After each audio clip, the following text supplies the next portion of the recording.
I have to preface conversations with founders sometimes saying, I'm not trying to be mean. I'm trying to be the meanest reporter that you might encounter. There's a lot of Kool-Aid drinking going on at the early stage. You've got people who are just in it day in and day out, and it's their baby, and I get that. And I have to say your baby's ugly, and let me point out all the ways that your baby is ugly, and that's no one wants to hear that, but they have to hear it because they may hear it from a reporter and they should have an answer. And it also has to be a bidirectional flow of information. We don't know what we don't know until the CEO or the founding team lets us in on things. And there's nothing worse than being surprised by a question from a journalist like, hey, this thing happened at the company, and you yourself as the PR person don't know this thing happened, but the journalists do because the founder didn't tell you. And so there has to be open and honest communication so that we can see around the corners, so that we can provide the best strategic counsel, that we can say, oh, this is something that is going to get leaked, or this could be problematic. Let's come up with some messaging to get ahead of it before it ever hits, Hello,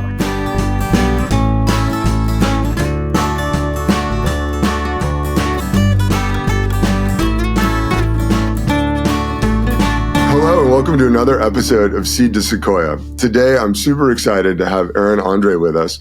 Aaron is a PR expert. He's been doing PR in startups for longer than perhaps both of us would like to admit. We worked together at one of my last startups. Today, he's a startup mentor at Techstars and the Alchemist Accelerator, two of the top accelerators in the world. And I'm really excited to have him on to talk about startup PR. Aaron, do you want to give us a little bit about what you're doing now in your journey to start us off?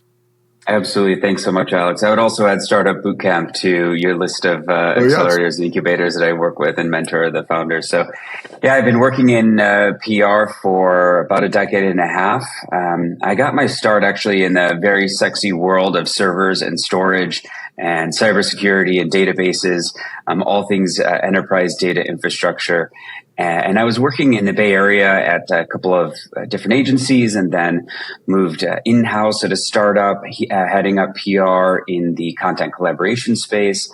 And then 11 years ago this year, I branched out and started my own firm, focusing initially on B2B and enterprise tech, primarily at the early stage in B2B SaaS, covering a wide range of different categories, automation, sales marketing automation, collaboration, different types of business tools, really touching a lot of different types of business tools. And then in 2020, I made the move into more climate tech and deep tech, focusing more on hardware. So these days, I'm working primarily out of Amsterdam.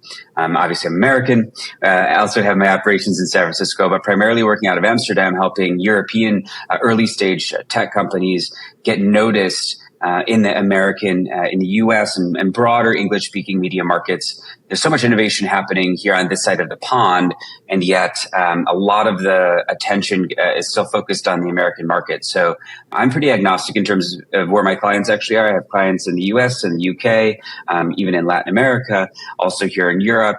But my focus is primarily on expanding visibility and reach into the English speaking media markets for these early stage climate tech and deep tech companies. Awesome. Climate tech and deep tech has been a theme lately because a lot of early stage investors that we've interviewed on this show are really focused on that space. I think a lot of the returns are higher, or at least that's what the research points to. So people are gravitating towards that slightly riskier from a go-to-market standpoint stage. And I think also the other theme, the global theme in coming to the US, people underestimate how hard the European market is. It's a very complex and fragmented market, and a lot of European startups are way better served by going to market in the US first or after they get a foothold and prove it out. That's a great, it's some of my clients are doing that. And it's a great, it's 100%. I would just add on to that and say that there are structural advantages to American startups, right? You have the single market where if you're launching in the US, you have access to the, 300 plus million Americans in one single market. You have a high concentration of investors there. It used to be primarily focused in Sand Hill Road, but now it's the diaspora of VC is spread across the US, but still primarily in the US. There's also larger ticket sizes, right? So you compare the size of funding each check in the US compared with Europe, you're just getting a lot more funding in the US. And in Europe, VCs tend to be much more risk averse. There's fewer exits, so there's fewer angels. There's just the capital structure. It's just a lot harder in Europe. And then, of course, to your point, if you are, a Dutch startup, you might be launching in the Netherlands. The Netherlands is 17 million people. That's your entire addressable market. Then as soon as you want to expand into France or Germany or something, you have to localize, you have to hire people on the ground, you have to translate into different languages. You have all of these sort of barriers that make it hard to expand even just outside of your home market, which, 17 million people is half the size of California. So yeah, I think that there's a lot of advantages to starting in the US. I think if I was a European founder, I would probably try to launch into the US, or at least target that as as my biggest target outside of my home market. I think that a lot of startups can also take advantage of things like Techstars, Startup Bootcamp, Alchemist as a way to get into the US market. A lot of Alchemist companies, where I'm also a mentor, Alchemist is focused on finding companies globally and then helping them get a foothold in Silicon Valley for all the reasons that you talked about: the better funding environment, greater number of angels. But the angels don't care if you're big in Lithuania. Like, it's not important to them. Like, they need to see traction in the US before they're willing to write a check, because there's just this trust issue and market knowledge issue that you can't overcome. It is funny. Monta, an EV company, just launched, and they said they're the biggest. Something like one in three EV chargers are in Denmark are on the Monta system, and it's like, that's nice, but that's like being the biggest in Connecticut. Like, who cares? It's not, compared to the US, like, that's not a actually meaningful market size, but it made the press release, so good for them. Right. And the challenge for a lot of those founders is that they haven't been able to reach the markets, the English speaking markets, because they might not have language proficiency, or they might not know where to go to get that kind of exposure. So you're talking about marketing to the US market. How do they even get a foothold when no one from the team is from there? They might not speak the language. Right. They might not, what have you. So it's a challenge to really break outside of your home market, even just from a visibility and foothold point of view. Yeah, well, I want to get into the breaking up, but first let's talk about what is startup PR. You've worked with a lot of startups, both sort of more traditional industries, deep tech. What is startup PR from your point of view? Yeah, it's a great question. I mean, there's a million and one ways to skin a cat. I think that at the very earliest stage, what it ends up being is really putting together your vision of the company. And I know that sounds cliche and, what is the vision for the company? But what I often find speaking with founders is that you get, founders together in a room, or the early team into a room, and you ask them, so what it is that you're solving for, what are you solving for? Who are your customers? What, where do you see this industry going? What does it mean for the larger industry? And you hear lots of different answers. So it's actually just about aligning on what it is that you're solving for, what your solution is, how it's going to address those problems, all those types of things. And then being able to communicate that to the marketplace at the time that it makes sense. Because oftentimes, and we can talk about this a little bit later, but there is a right way and a wrong way to go about doing PR. I know there's this old adage of all PR is good PR, and that's true in some cases, but there is oftentimes a lot of risk that goes into PR at the very early stage. Not least of which, because if you haven't sort of aligned on your vision and your messaging and your positioning, you start going out to the marketplace, and those things aren't going to make sense once you achieve product market fit. You actually start commercializing and selling it into the market. So there's a timing aspect to this, but stepping back, the idea of PR is to communicate your value proposition and build brand equity for your company at the early stage by reaching journalists with stories that matter, by telling your perspective, by educating the marketplace. That could be through thought leadership, getting visibility for the executive through things like panels and keynotes and attending conferences, doing webinars. There's a lot of other guerrilla tactics as well, but podcasts, we're on a podcast right now. It's a great way to gain visibility, right? So there's a lot of different elements that go into PR, but it's about communicating your value proposition to the marketplace. And usually what happens is there is a funding event and there's a launch, and there's a coming out of stealth mode, or there's a launch, there's a seed announcement, there's a Series A announcement, something along those lines. There's a trigger event, and that's usually the first foray into public relations that founders tend to make. That's great. So it starts like you should be thinking about this when you're launching. Like that's the time, whether you're announcing your funding, you're coming out of stealth, like that's the time that PR should really enter the agenda of the company. What does great look like? Because a lot of founders don't know they had either got great PR themselves or don't know what to look for. Like if you're looking at the results or not metrics, but like what does a great PR launch, let's say, look like? That's a great question. And the reality is that it's going to differ for each company. There's very few founders who get this sort of Goldilocks zone of expectations. Some are like, oh, I'm just happy with putting out a press release. And to me, that's not an idea of success. And then some founders like, I want to be on the cover of Forbes. And that's also not a realistic metric of success, right? Don't we all? Right. But ultimately, it comes down to what are your business goals, right? So if your intention is to use PR as a mechanism by which you gain visibility in order to get investment, that's a fundamentally different type of PR with a different metric of success than, for example, we want to build top of funnel lead generation and just get, users or signups or people to download our white paper or, whatever it is. So depending on what type of strategy you're looking for and what you're trying to utilize PR for, it's going to ultimately affect sort of what the success is. Now, as a baseline, I would say that what a successful launch looks like is obviously putting together the press release, which, people have been debating for more than a decade, probably even longer than that. Is the press release dead? The reality is maybe. Journalists still consume information from companies by way of a press release. So it's still a good exercise to put all of your information into a press release as a format because it sort of helps you bullet point out here are the key takeaways. But whether or not you actually ever issue a press release is sort of irrelevant because that's how you pitch it. And a lot of founders that I talk to have had a negative experience with PR or a negative launch. It's because what they did is they wrote a press release, they threw it out into the world, and they were expecting something to happen by magic. And the reality is that in order to make that magic happen, you actually have to do proactive outreach to journalists with your information, with a concise pitch, with some exclusivity there, or giving them a peek under the hood. All of these things go into making a successful launch.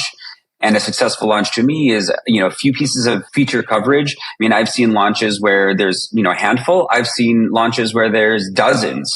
And ultimately what that boils down to is what is the strength of your story? Does it tie into a trend that's happening right now? Is there some, you got a $300 million investment in your pre-seed or Series A, or Sam Altman's on your board. There are elements that just make something sexier. So a lot of that is going to depend on what are your assets and what can you give to a journalist to make it really interesting for them and for their audience. So it's going to differ company by company based on what it looks like and what the strategy is. There's a lot in there. I want to come back to that piece. I think that one of the things that I'm curious about is when you talk about your target, your audience, right, raising money or something else. Like, what is the spectrum of things you could target with PR? One of them was obviously like the funding market and other investors. You also mentioned consumers and top of funnel. Is there anything else that somebody could be trying to get done with PR?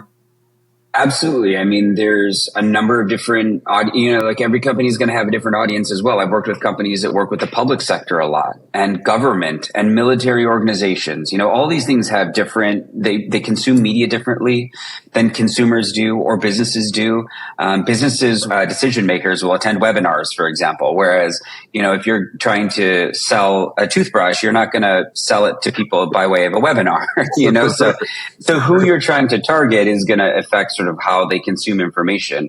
There's also now with a sort of, social media has been around for a while, and now there's influencers in social media who maybe are not, they're not influencers in the way that we think of, social media, like makeup tutorials, but they are people who are influential in their space.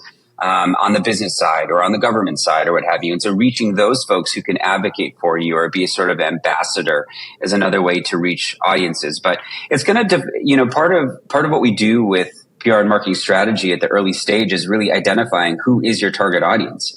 And I know a lot of founders will think, oh, well, if I get into TechCrunch, that's, the gold standard. But the reality is that, if you're selling to sort of local governments, for example, you might want to target publications that reach local government, a GovTech or whatever it is. Or if you're trying to sell to a tire manufacturer, they don't read TechCrunch, right? You're trying to sell into a very niche marketplace, and there are publications that reach those buyers. So again, if you're trying to reach customers, if you're trying to reach investors, if you're trying to reach potential partners, if you're trying to do, we have clients who are expanding locally. One of my clients just opened up, a 219,000 square foot facility in Pennsylvania, and they're hiring like crazy. And, if you're trying to recruit, you want to have local business stories like, hey, we're here. Let's get the mayor involved. Let's get, we had Congress people involved. We had the state senator involved. How do we get those folks to sort of tell the story locally so that they can attract headcount, in addition to just telling about the business as well. So again, different strategies depending on what your business goal is, but there's lots of different constituencies that a business might want to target. No, that's great. Yeah, the 219,000 square feet is a large facility and probably needs a lot of hands to run it.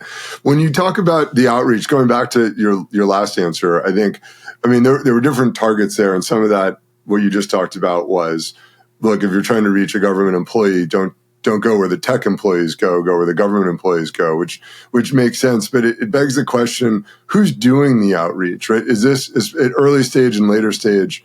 I guess maybe second I'll ask, like, how does it evolve over time? But at the early stage, is that a PR person? Is that an employee? Is that a founder? Like, who does the actual outreach to get the coverage?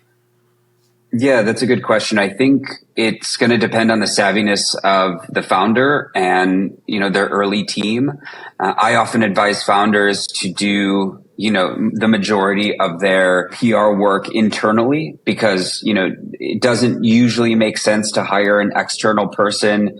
And it certainly doesn't make sense to hire an employee who focuses on communications until you have enough of a pipeline of things to talk about.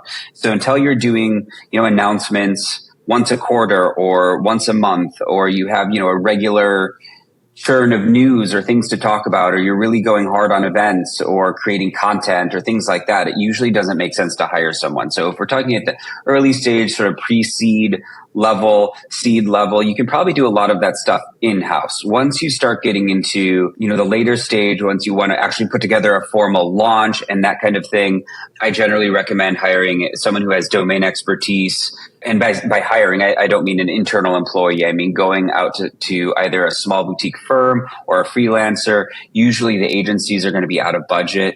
So I recommend going to someone who has experience in your space, has the right knowledge about, what your strategy is, what your KPIs are, how to reach them, et cetera. But for a lot of founders, if you have the right tools at your disposal, and that's what I do when I mentor founders, I'm like, hey, look, I don't want you guys to screw this up. So let me give you the tips and tricks on things to do and what not to do so that you don't, screw it up early on. You can do a lot of this stuff yourself at the early stage. So if you get pinged by a journalist, here's how to think about that. Here's how to work with journalists. Here's how to pitch a journalist, that kind of thing. Right. No, so it sounds like, the founder early on should do it themselves. How does that change over time? Like you mentioned, you're doing a release every quarter or every month. Like what looks different in that PR motion as a company as you grow? Yeah. I'll also say that, journalists like to hear it from the horse's mouth, right? PR people tend to be gatekeepers. And the reason why we gatekeep is so that founders don't step in it. And founders have a tendency to do that when they're not properly media trained, or they don't sort of have their talking points completely lined up, or they don't know exactly how to deal with sensitive questions, et cetera. So, how that changes is that someone like myself would come in and sort of go through and align on all the messaging and positioning, put together talking points, make sure that they're completely aligned, build the pitch, build the media list, target journalists, know who they are, know what they're writing about, know what they care about, individualize pitches to them, put together the media kit and the press release and, all of that stuff, so that it works in harmony. Oftentimes I get, pinged from founders who are like, hey, we raised some money. We want to announce that next week. And the reality is that next week is not enough time. There's so much more that goes into making that announcement successful than a week will provide to you. You want to get quotes from people. There might be an approvals process. You want to mention customers or partners. There might be an approvals process. There's externalities. You want to time it with a product launch. You need to make sure that that's still on schedule. You have to align all these assets and make sure that you're fully prepared. And then you want to go, you don't want to sort of throw spaghetti at the wall with pitching. A lot of journalists, they get hundreds of pitches a day, sometimes thousands. It has to be, really targeted, and you have to be targeted with your media outreach. And you have to have a reason for going to them. You have to give them valuable information. So there's a huge amount of sort of back end work that goes into structuring an announcement before the pitching and the announcement actually happens. And a lot of founders can't do that part themselves. They don't have the domain expertise. They don't have the time or bandwidth, frankly, to really do all of that work to make it successful. So when you get to that point where you're doing this on the regular, that's when you hire somebody to do that work and kind of guide you so you're not stepping in it, as you said, which I think is interesting, because a lot of the activities that founders are hiring people to do is more to kind of offload the work and isn't strategic in that sense, where it's like, hey, don't let me screw this up. Not that every founder would say, oh, I'm probably going to screw this up. But I think that with PR, it's one of those few spaces where you're really hiring an expert who brings a lot more to the table than just somebody who can carry the water. Like it's that strategic perspective that you need as you grow, because the stakes get bigger, right? The bigger a target you are, the more the press wants to tear you down if you misstep in one of those interviews. So many times I've had founders be like, we want to launch this thing. How's next week? And I mean, I get it. You're not a founder because you are known for your patience, right? Like there's sort of an impatient gene that founders have, but also I don't think they understand what goes into it. So you laid out a few of the things. Can you give people like the punch list of like, this is all the things that you need to think about when you're doing, not maybe every single thing, but like these are the big, 5 or 10 things that you need to think about when you're doing a launch? Yeah, absolutely. And I think to your point about the impatience of founders, I think a lot of times founders want to go out and start talking about things really soon after they've thought of it. And sometimes before there's a product, right? And so, one of the first things that I do when I talk to early stage founders is I say, wait, don't rush this process, because there are risks. There is such a thing as bad PR, and there are risks to going out too early. So I want to touch on those, and then I'll get into the sort of things you need to think about for a launch. If you go out too early to the marketplace, you say, hey, here we are, we exist, we have this great thing, and you don't actually have it. Say you're just kind of being fuzzy around the edges. Journalists have a really good BS radar and will be able to figure out that you're actually vaporware, and then you really hurt your credibility. Be very clear and honest about where you are as a company, and always be honest with journalists. If there's something that makes you uncomfortable, you can say no comment, or I'd like to talk about this off the record, what have you, but don't try to inflate what you're actually doing, because it hurts your credibility. I would also say that if you are doing something that you're sort of inflating what it is, when articles get published, the idea is that there is a call to action. So if you say we can do this, this, this, and this, but you can only do one of those things, and a customer is like, oh, I need this, this, this, and this, and they come to your website, they're like, oh, well, they can't actually do those things, and they drop right out of the funnel. So you're creating a gap between the hype that you're talking about and what you're actually able to deliver. And we see this time and time again in Silicon Valley, where the hype does not meet what's actually on the ground in reality. And that's a huge problem for customer acquisition. You also have the problem, especially at the early stage, where you tip off big competitors. So there are a lot of folks who are coming up against incumbent legacy large companies. If you're going out there and you're saying, this is everything that we can do, and you're still in the R&D stage, you're tipping off your competitors. You're giving them an advantage to be able to maybe outcompete you, spin up a team, message around that, et cetera. And you don't want to give competitive intelligence away if you don't have to, right? You plant a flag in the ground and say, this is who we are as a company. This is our message. This is what we're solving for. And if you say that, if you plant that flag publicly before you've actually established product market fit, you have established your go-to-market strategy, all that stuff, you put the cart before the horse. And if you need to shift that later, say you're not, you said you were targeting this industry, but you've realized actually you're better suited for this industry, then you've sort of wasted all the time and energy you put into targeting that industry and how you've messaged your company publicly. And now you have to divert it. And maybe if you want to do a pivot, it makes it a lot harder because you essentially have to do a rebrand. Those are just some of the reasons why going out too early or going out in an unstrategic way can have risks associated with it. Now, when it comes to actually putting together a launch, the first thing you want to think about is what are your assets, and in terms of, what that looks like, it's going to be different, as I mentioned, for every company. But you're really going to want to nail down your messaging and positioning first and foremost to make sure you have agreement among the stakeholders and the founders about what your company is, what you're solving for, all of those things. But in terms of the assets, your number one goal with talking with journalists is establishing credibility. At the early stage, your number one goal is to establish credibility because at the early stage, you don't have a lot, especially if you're launching, right? So what does that look like? It can be investors, who they are, if they're, Greylock, if they're big name investors, whatever it is. That's going to help you show that, people are putting their money where their mouth is. Obviously, the more customer research that you have to say, X percentage of Fortune 500 companies are using us, or this is our customer acquisition, we're hockey stick growth, all those kinds of things really help build your case.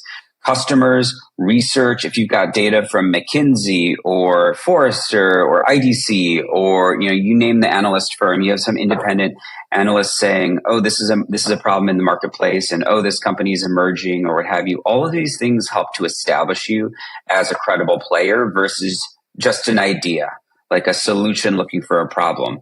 And your number one things you should be asking yourself as a founder is, why should someone care? Right? So why should the journalist care? You really have to prove your case. So assembling all those assets, quotes from investors, quotes from customers, customer research, customer data. Here's the problem that we're seeing in the marketplace. Here's how our solution is solving it. And you start to build the story from there. Yeah, again, there's a lot in there. I think one of the things that I take away is that messaging piece is critical in creating the credibility, staking out your brand and where you fit in the market, who you're serving. Is that something you need to have set up before you bring in a communications or PR expert, or is that something you should expect to get from that PR or communications engagement? I think in some ways it's both. Founders will have some of that architecture already built by way of pitch decks to investors, right? So building that pitch deck will, give you this sort of framework for how you should be thinking about your messaging and positioning, right? But I do think that the real intense work of nailing down messaging and positioning, and when I say nailing down, I use that loosely because as an early stage startup, you should have the freedom for that to evolve. So it's not like this is set in stone and this is going to be our messaging and positioning forever. It's evolving. It's going to evolve the more customers you have, the more you talk to them about their needs, all of that kind of thing. But very few founders have this sort of time and resources to do, for example, a competitor audit where you're looking at the entire landscape of competitors, understanding what it is that they're doing, how they're talking about it, what the media is saying about them, what is the sentiment, gathering some of that, all that research that goes into it. That's something that takes, whether it's a communications firm or some other type of individual who's probably external to the company, to be able to do some of that research that goes into the messaging and positioning. And then what we do with that information really is we try to understand the DNA of the company and we try to get out, okay, where does this company fit into the bigger picture? It's not just about, you're solving problems for this one customer because that story can only get you so far. It's about how does this change the landscape? How does this change how humans will behave and do things in the future? How can we extrapolate this vision outwards into a story that has potentially bigger impact? Because as inspiring as companies are in their own right, good PR is about inspiring people beyond just that company and making that company a visionary player in the world, not just in their industry, but in the world, and how it drives the world forward, drives us into a future that we want to be a part of. And founders are a huge part of that as well. This seems like it would be equally both harder and easier with deep tech in a really early stage, but deep tech in particular, because fundamentally you're building something that's new. But is it hard to get people to understand, like, how does this fit into the future versus just being some kind of neat new thing, or not? Or is it actually fairly easy to see how something affects the future? I think in some ways it's easier because, having a history of working in B2B SaaS, the barriers to entry of building a B2B SaaS tool are quite low. And I think there's a lot of sort of 49ers rush, right? Of folks seeing people get rich in the valley and want to rush and build something, build it quickly, sell it, exit, whatever it is. And so I think there is a perception among the media, and this wasn't the case 10 years ago, but there's just a lot more skepticism. And the companies that I tend to work with that are in the climate tech and deep tech space now, and I think this is also true of different hardware companies, or something with a physical product, it's a lot harder to BS your way through that because it has to be a physical product, right? And it either works or it doesn't. And a lot of the companies that I work with are commercializing out of an academic setting, out of a lab. And so academics are acutely aware of data and results. And in fact, it's actually coming from the opposite end of the spectrum in a way where, oftentimes I'm pushing them to be more effusive about their technology and their company and their vision, whereas they're generally more dry and academic and, sort of data and research focused. Whereas on the other side, in the Valley, you oftentimes, in the software space, you have very charismatic founders who like to spin tales. So, right. So in some ways, it's actually a bit easier because the data is there. They're driven by, in the sort of deep tech space, they're driven by data. They're driven by results. They're driven by testing and they're very aware of, having independent audits and independent validation. And they're driven by that rather than, I think, ego plays less of a role in some of these settings. So working with this particular set of technologies is actually a bit easier because you're working with something that's real and tangible in a way that software is not. Right. Yeah, that's really interesting that it would be easier because it is tangible and there's a lot of data behind it versus the SaaS market, which I agree with you is much easier to enter these days, especially.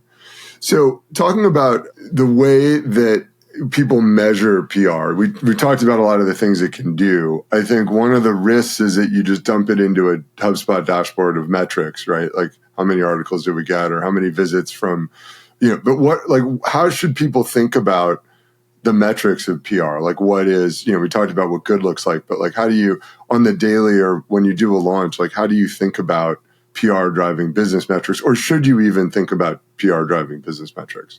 In the context of the wider marketing ecosystem of things you can do as an early stage company, as an early stage founder with your budget, PR is one of the hardest to tie to ROI compared with things like Google AdWords, other types of marketing assets that you can create where you create it, you put it behind a paywall or something, you can get the leads, or you turn the faucet on with Google AdWords and, suddenly the leads start flowing in, the clicks and the website views, whatever. Some of these things are more attributable.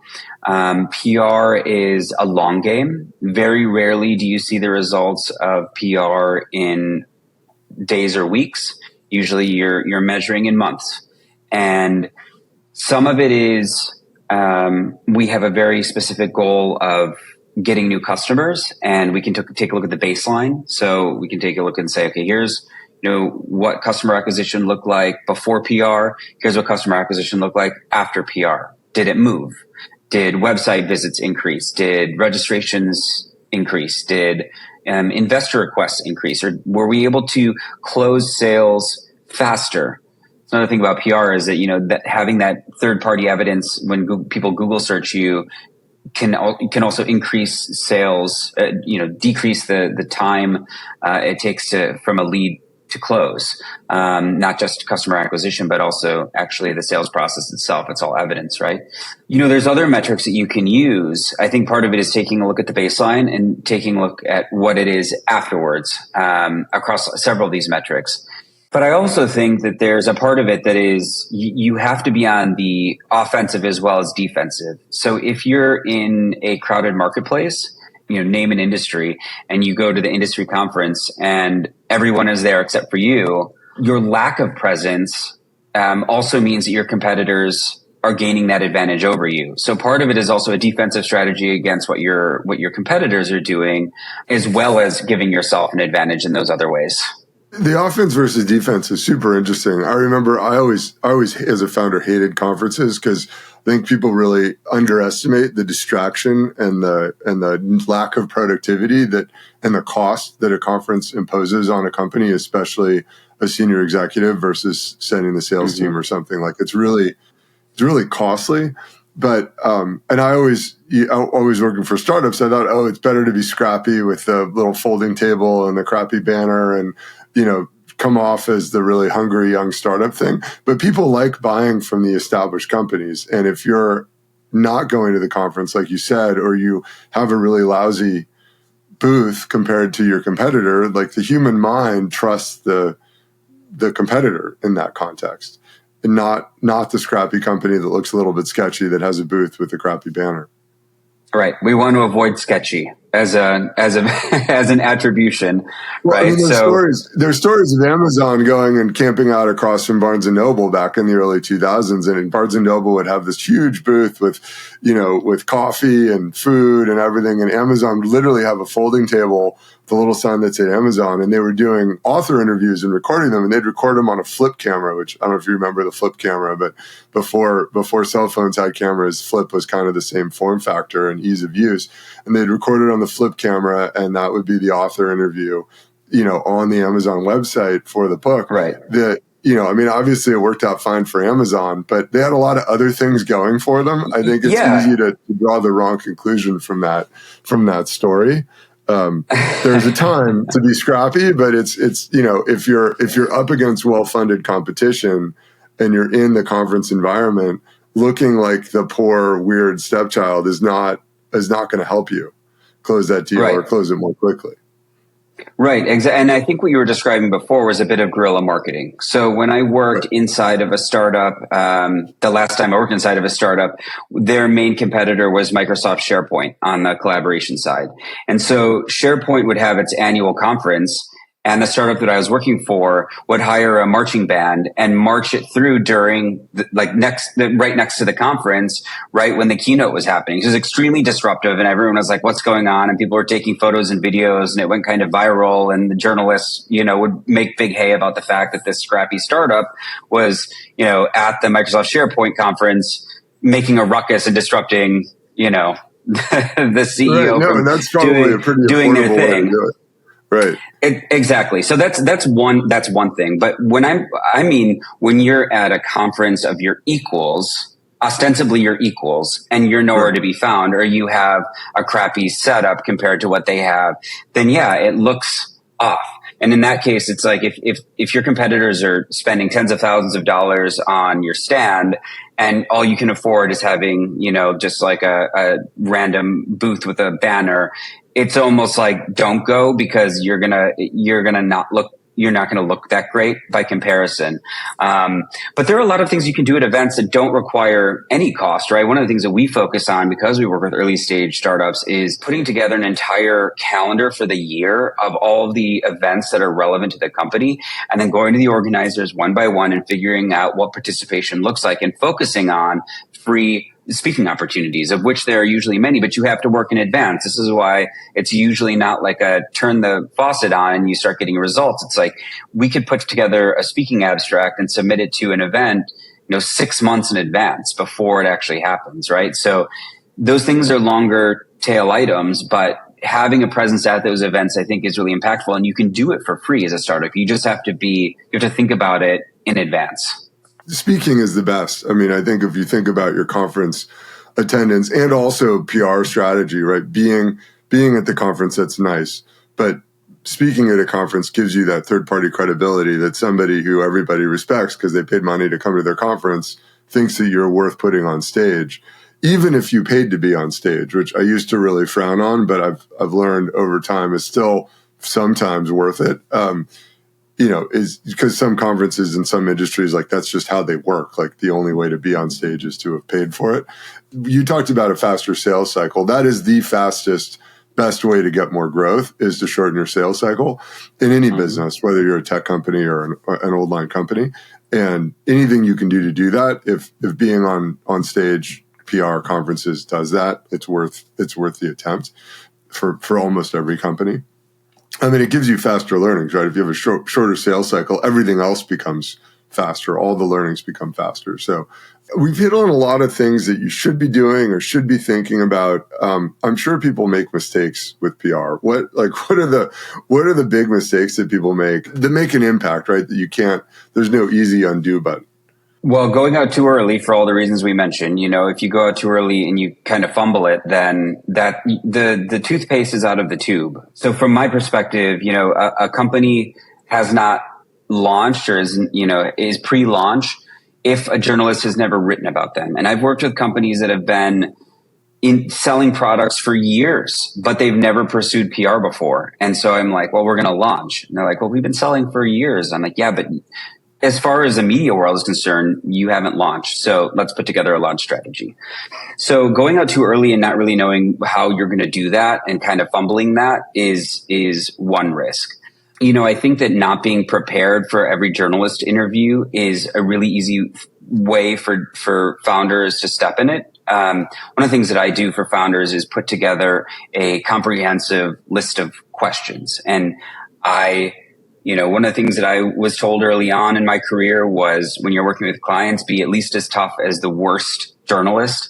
So, I have to put on my journalist hat and try to poke holes in every part of the argument. And then we have, we come up with responses to each of these.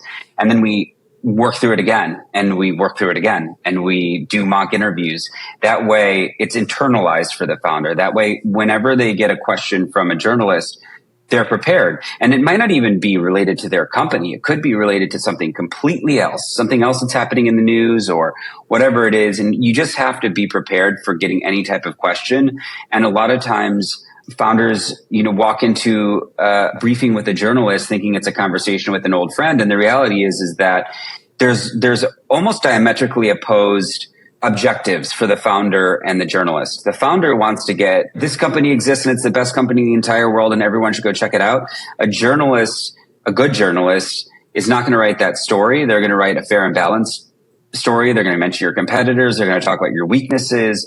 They're going to talk about all the things you said in the interview that they didn't like or that they thought was off. And if you gave them information that was confidential or covered by an NDA and you said it, but then you wish you hadn't said it, that stuff can all get published. So you really have to be aware that everything you say to a journalist can and will be published and prepare yourself.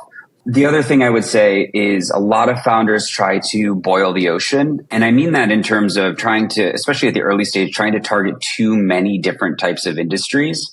And that just is a huge resource suck. So oftentimes I advise founders focus on one or two industries where that there is a clear problem that people are willing to pay to solve that problem with your solution. Focus on it.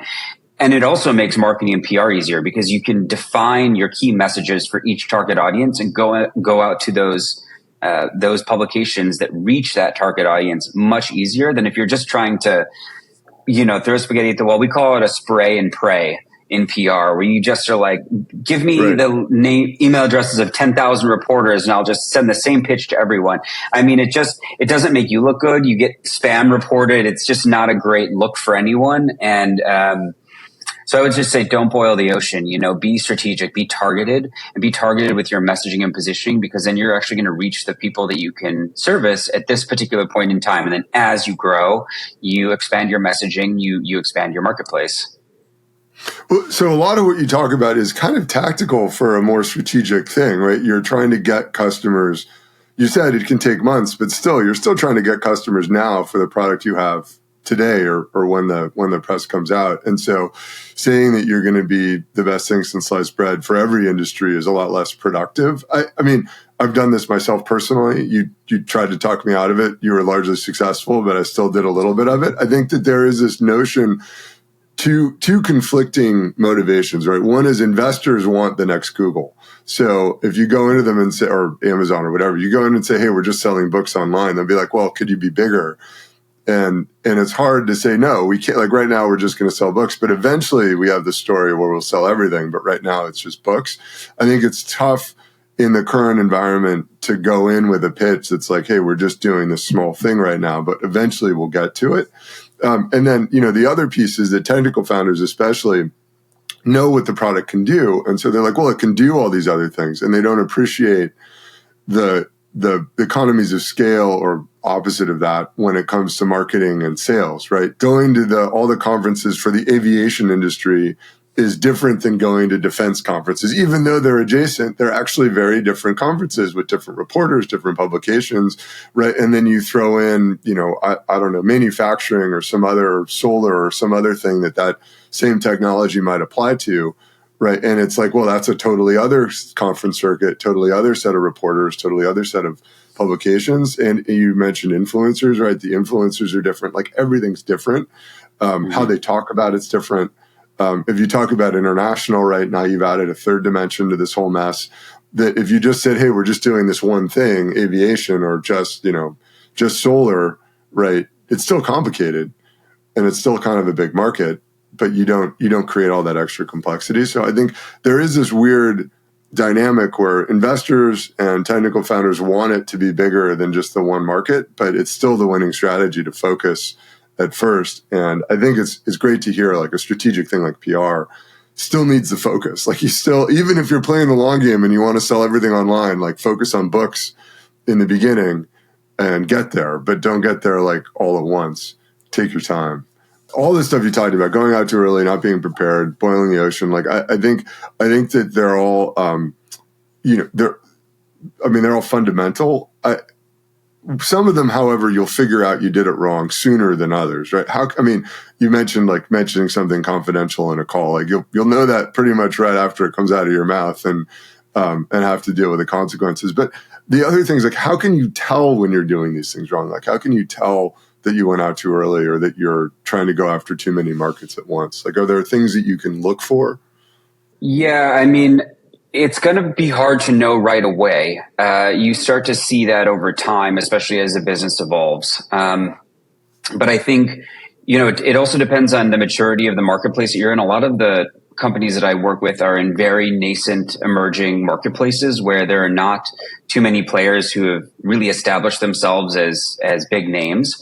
And so there's a first mover advantage. There's also a bit of being able to define and educate the marketplace, which is really great position to be in, but you're sort of always looking out for share of voice. So if organically a journalist writes a story about something, so I do some work in the advanced materials space. I have a client that works with graphene, which is a 2D carbon nanoparticle that not many people have heard of or know about, but it's a really great material. And every once in a while, a journalist will pick up a story, not pitched by us, but just, something that they're looking into, hear about, and decide to write a story about it. And you can tell if it's working by, the PR strategy that you have, that if in that article development you get mentioned, or the journalist comes to you and says, hey, I'm working on this story about this particular thing. Would you guys like to offer a comment? That's, over time you start to get, at the beginning, and this is kind of like it mimics a sales process, right? At the beginning, you're doing all outbound, trying to get out. Eventually, over time, you start to see that people will come to you for your advice, for your thoughts on this space, you start to build those relationships, and then you're getting more inbound journalist requests versus having to do a lot of cold journalist outreach. So, it can be kind of hard to tell if you screwed it up at the beginning, although, I had a client once. I'll never forget it. It was one of the most jarring things I've ever experienced in my career, which is they had worked with a large customer, and they're like, this customer loves us. They're super excited to talk about us, and I'd sort of given them the whole, which I would say to you now, which is to all the listeners, it is incredibly important to get confirmation from everyone you want to mention publicly that they are comfortable being mentioned. Because this is where that story is going, which is they mentioned a customer that definitely did not want to be mentioned publicly in this way. And we had gone out and talked to the media about it. And, I get a phone call at 3 a.m. from this very large company's head of communications shouting me down the line, how could you do this? And it was one of those lessons where it's it wasn't on me. It was on my client not getting the proper approvals. And I was thinking that they had, but it really just goes to show that you can step in it even when you think that you're, just make sure you've crossed all the T's and dotted all the I's, especially when you're working with external organizations or companies or investors. Make sure everyone has agreed to, sort of be talked about publicly.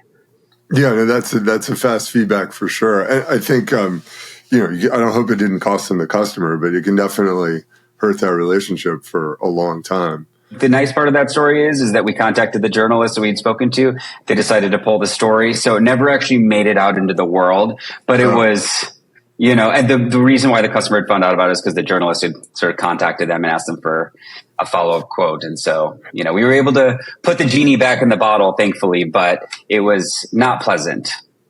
Yeah, there's always a balance between asking permission and asking forgiveness. But I think in PR, especially when you're going to invest a bunch in getting the word out, you've got to err on the side of permission because it isn't worth it. It does happen. People don't realize because that story never made the light of day, but it definitely happens where people get upset.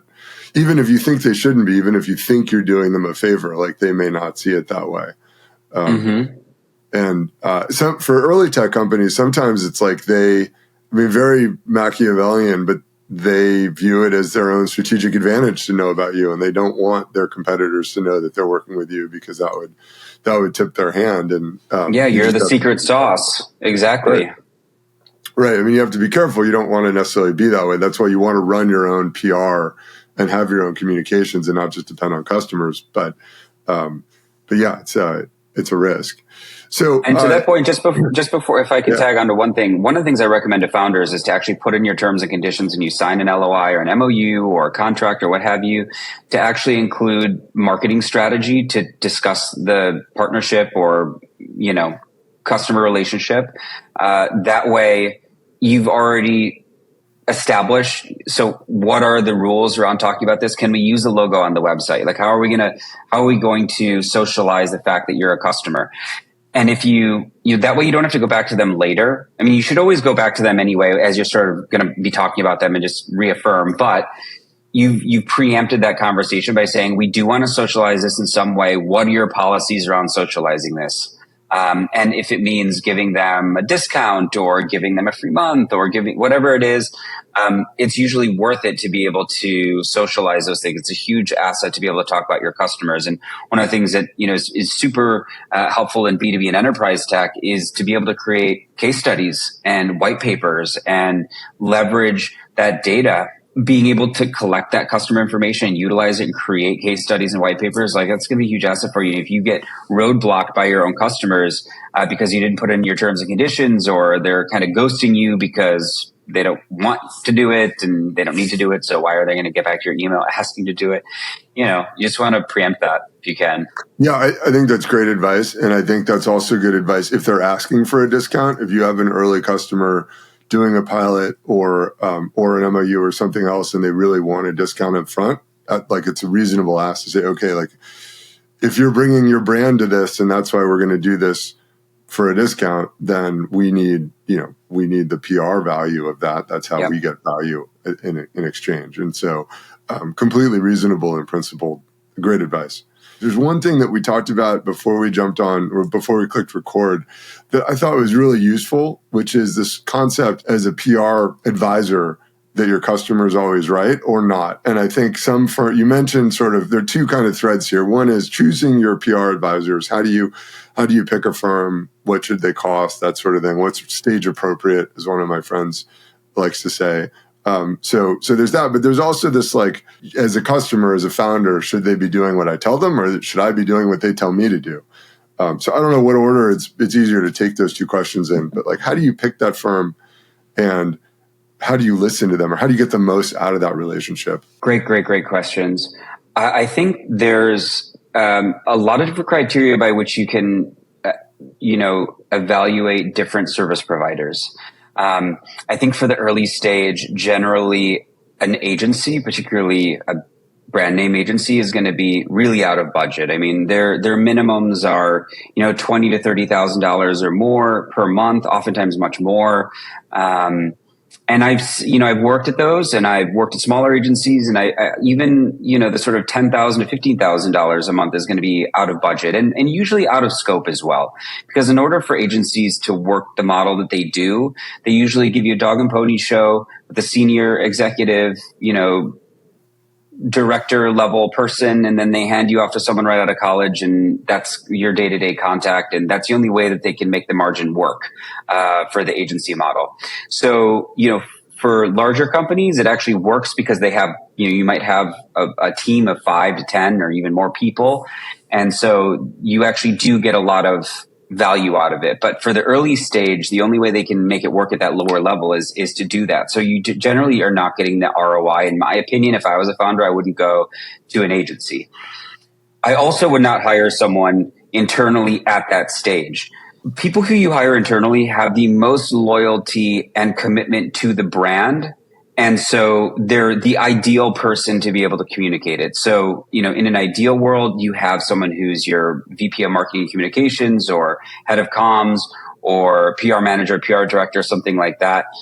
Again, until you have a solid pipeline of activities that you're going to be working on that would justify a salary, in the Bay Area that could be $150,000 or more, who knows? It's going to be tough to sort of find the ROI there either, which is why I think for myself, working with a very lean team of just a couple of people, and previously many years as a freelancer as well, we can sort of deliver that value with, still me being the main point of contact, me being the domain expert and the operator, while also delivering the value and working on things day to day. And I think that oftentimes what you'll find at the early stage is that freelancers give you the ROI at the sort of retainer level or hourly level that they're charging.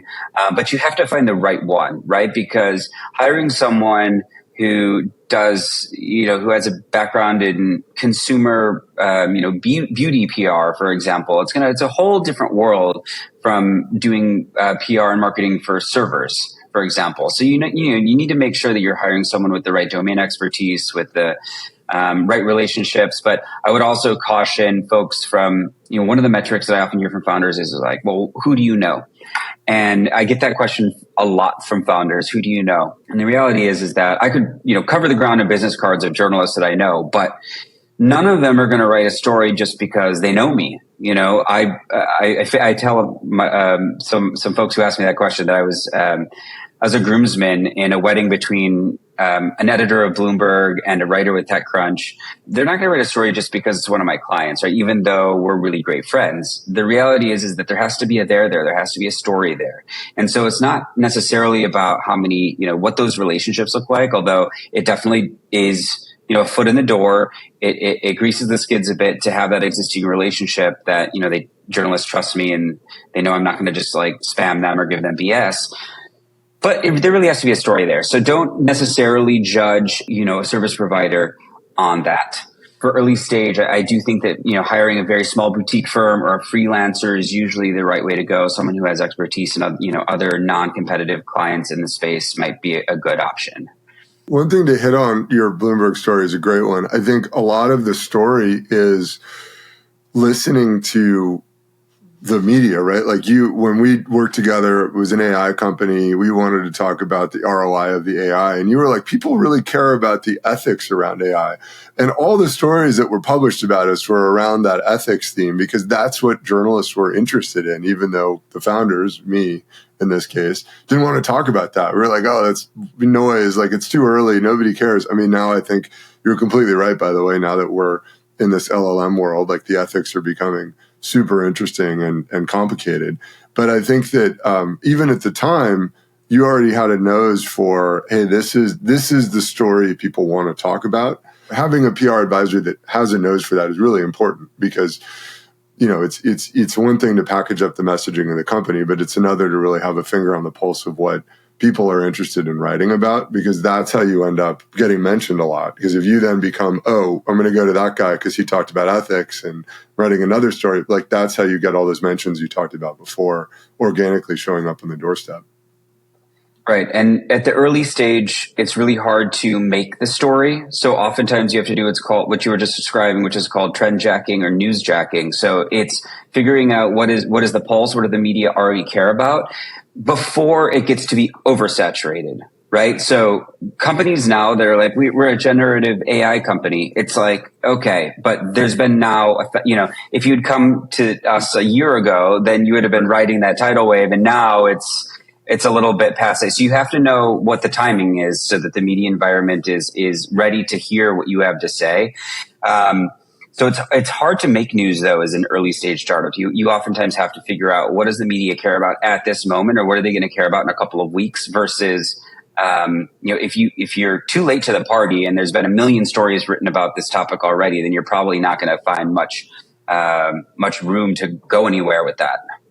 Right. Well, let's talk about sort of the customer's always right concept. Like when a founder says, I don't want to talk about that. That's not interesting to me. Like, I want to talk about this other thing. What are you looking for on the other side of the conversation? Right.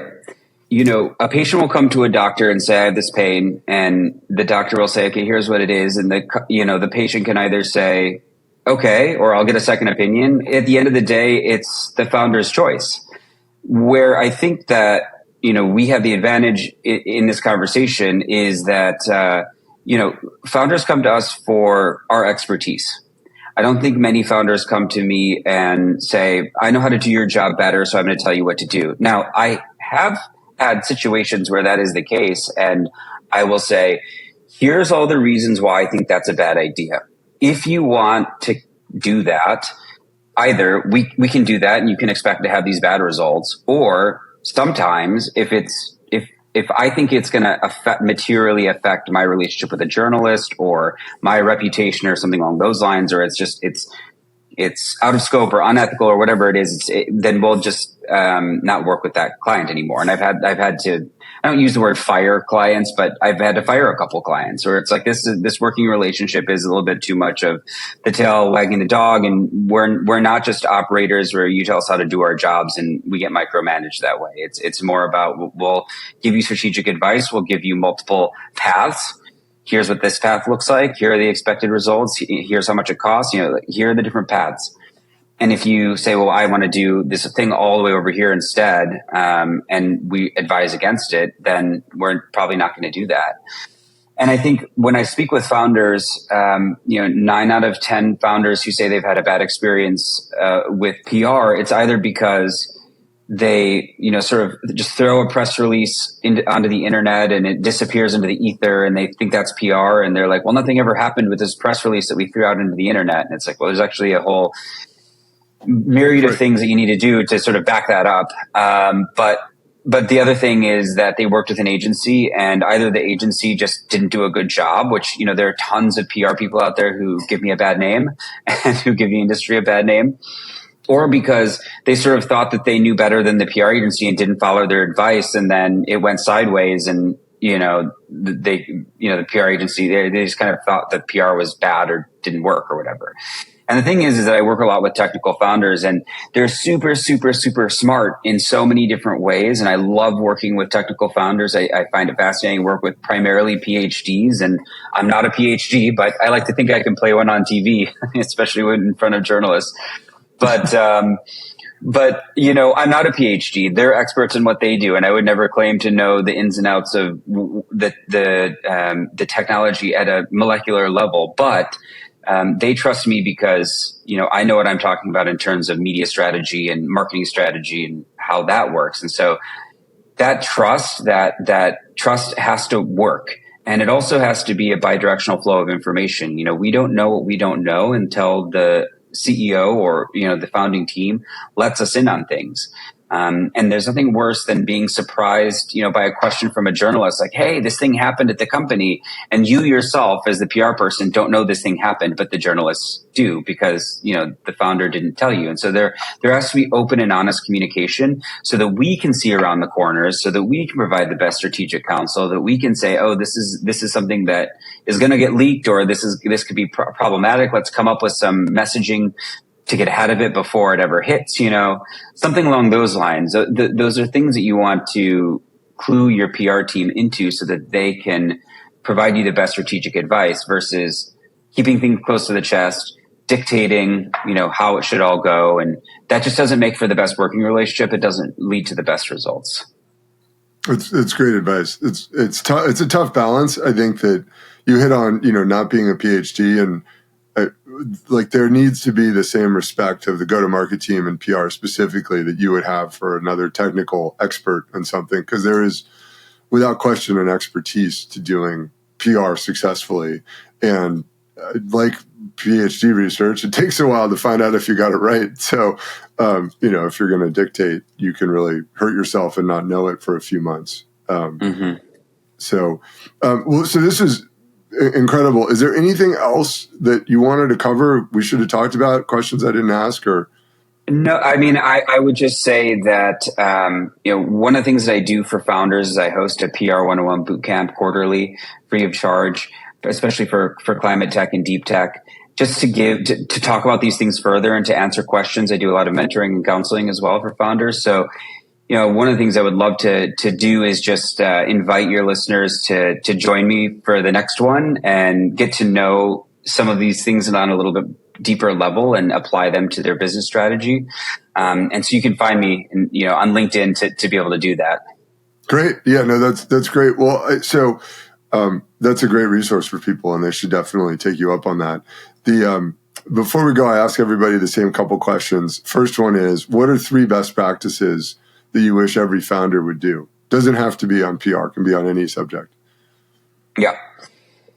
Listening to customers and understanding who they are is incredibly important. So it's kind of cliche to say that, right? Know your customers, we're customer centric, et cetera, et cetera, et cetera. But, oftentimes I see founders who develop a solution looking for a problem.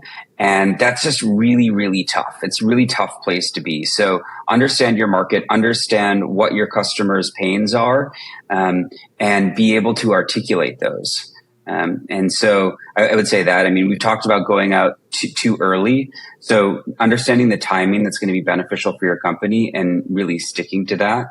And we talked about boiling the ocean, right? So just being really targeted and strategic with your time and energy and understanding your audience and just targeting those folks. Those would be like the 3 things that I think are important for founders to think about at the early stage. I like how we've hit on 2 of those 3 themes like 15 or 20 times in the last hour, which is great. It's like really just pound it home.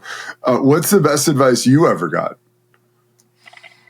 I've gotten so much good. I've had so many good mentors over the years. I count myself very blessed. And I would say that, as an operator, as a service provider, I would say that the best piece of advice that I got was to hire a good accountant.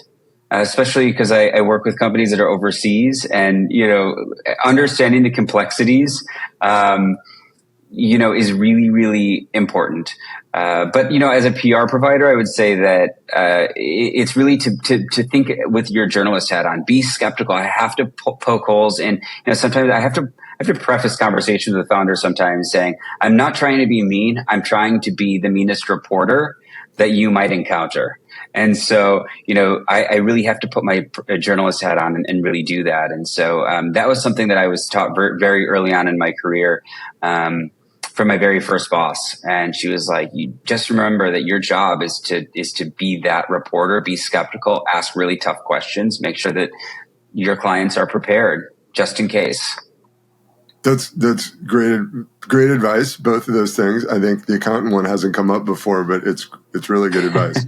And yeah, being that sort of counterpoint or black hat in the conversation it's important for founders to be open to that, because a lot of them aren't, right? You want to be defensive, and reporters don't care. So that's great advice. There's a lot of Kool-Aid drinking going on at the early stage. You got people who are just in it day in and day out, and it's their baby. And I get that. And I have to say your baby's ugly. And let me point out all the ways that your baby is ugly, and that's, no one wants to hear that, but they have to hear it because they may hear it from a reporter and they should have an answer.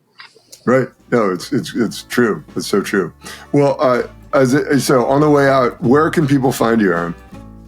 Yeah. Find me on LinkedIn, linkedin.com/in/Aaron Andre. That's AARONENDRE. That is how you'll find me. Cool. Well, thanks so much for joining us. Have a great week, everybody. Thank you. Thanks so much.